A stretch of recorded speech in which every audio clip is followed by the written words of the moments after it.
La base era un garage a Ceggia, è qui che nascondeva la rifurtiva Rolex, gioielli come bracciali, collane, anelli di pregio, ma anche tablet, biciclette e attrezzi edili. È stato individuato e fermato dagli uomini della squadra mobile trevigiana. La base era un garage a Ceggia, è qui che nascondeva la rifurtiva Rolex, gioielli come bracciali, collane, anelli di pregio, ma anche tablet, biciclette e attrezzi edili. È stato individuato e fermato dagli uomini della squadra mobile trevigiana il ladro responsabile di numerosi furti fra le province di Treviso e Venezia.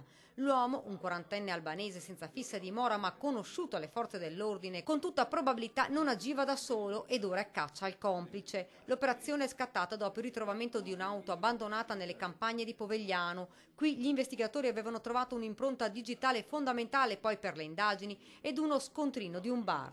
Dalla macchina erano stati visti fuggire due malviventi. Dopo mesi di ricerche la polizia è riuscita a mettere le mani su uno dei ladri.